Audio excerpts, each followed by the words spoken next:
നമ്മൾ ചുരിദാറോ ബ്ലൗസോ ഒക്കെ കട്ട് ചെയ്ത് കഴിഞ്ഞാൽ ആ കട്ടിങ് എങ്ങനെയാവണം, അത് എത്രത്തോളം പെർഫെക്ഷൻ ആവണം, അതെങ്ങനെയൊക്കെ വെച്ച് നോക്കണം എന്ന് നോക്കാം. ഇതൊരു നോർമൽ ബ്ലൗസിൻ്റെ കട്ടിംഗ് ആണ് കേട്ടോ. ഇത് ബാക്ക് പീസ്,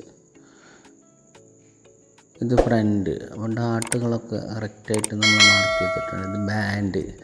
പിന്നെ ഈ ബാൻഡ് ഇവിടെ നമ്മൾ ആ ഡാട്ടിൻ്റെ അവിടെ കണ്ടോ കറക്റ്റ് പിടിച്ച് നോക്കുകയാണെങ്കിൽ ആ ഡാട്ട് കഴിഞ്ഞിട്ടുള്ള ഭാഗം കഴിച്ച് സൈഡിലേക്ക് വെച്ച് നോക്കുകയാണെങ്കിൽ കറക്റ്റായിട്ട് നിൽക്കുന്നുണ്ട്. അതുപോലെ ബാക്ക് പീസ് നമ്മളതിനെ മുകളിൽ വെച്ചിട്ട് നോക്കുമ്പോൾ കണ്ടോ അതിൻ്റെ സൈഡ് കറക്റ്റായിട്ട് നിൽക്കുന്നുണ്ട്. അപ്പോൾ ഈ ബാക്ക് പീസിൻ്റെ അടിഭാഗത്ത് നമ്മൾ ഉള്ളിലേക്ക് മടക്കാനുള്ള സീം അലവൻസ് ഇതിനകത്ത് തന്നെ ഇട്ടിട്ടുണ്ട് കേട്ടോ.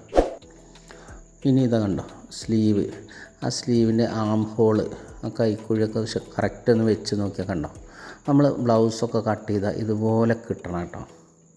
ഇനി അതിൻ്റെ സൈഡ് നോക്കിയേ, ആ സ്ലീവ് അറ്റം മുതൽ ഇങ്ങോട്ട് തയ്ച്ച് വരുമ്പോൾ ആ റിഗാളിൻ്റെ ഭാഗം, കൈക്കുഴി, അതുപോലെ ആ കട്ടിങ്ങിൻ്റെ ഭാഗം, ബാൻഡിൻ്റെ ഭാഗമൊക്കെ കറക്റ്റായിട്ട് കിട്ടും.